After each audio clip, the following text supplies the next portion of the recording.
cartooning, which is my current career, I fell into.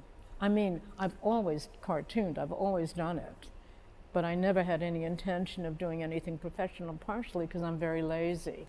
Just like I resisted talking to you, I don't want anything on the record.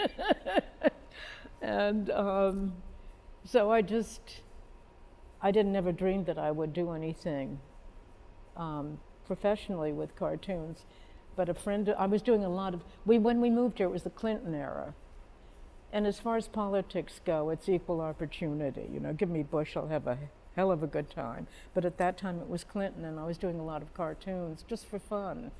And a friend of mine, Don Worth, asked me if he could take some, and he took them to the editor at the Herald, and that's how I landed up doing cartoons for the Herald, which was a lot of fun. I'm looking around and seeing all these cartoons on the wall, and some of them are pretty wicked. And yes, well, so am I.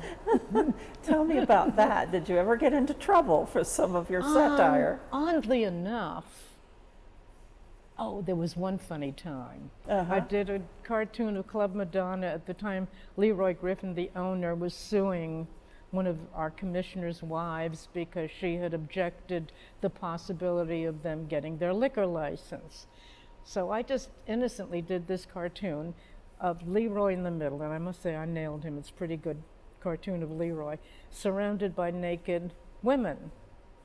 And I got a call from the editor that, no, this is a family newspaper, and we can't have that. So this was the Miami Herald? The Miami Herald. And we can't have that, so would you please see if you can do something about it? So I said, yes, I will. And I hung up and I thought, what the hell do I do? I like them the way they are.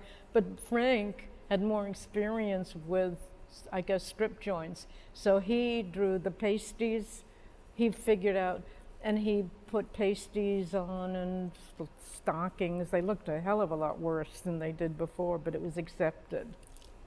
So, interesting. and he's now very proud of himself.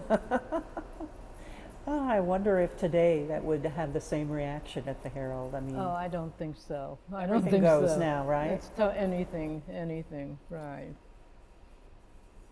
How long did you have you been doing this? I mean, I've always done cartoons. I started doing them for the Herald in 2000. That lasted through 2005. And I either was kicked out for making too much fun of our way of life, or they just were kicking a lot of people out at that time. There was a turnover in the Herald. What are some of the ones that you're most proud of that stand out in your mind that may have gotten the most reaction, perhaps, or?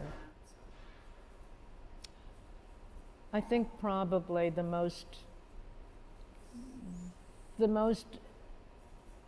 important, the one that stands out in my mind, of course, is the zoning restrictions. And right now, I think people who've moved here just take it for granted that our area is the way it is, and they probably feel if you let in a little violinist or something, it wouldn't make a difference. But of course, they don't realize once you open the door, you can't discriminate between a violinist or a rock band. So that's dangerous. So those are some of the things we worry about, are concerned about. Noise.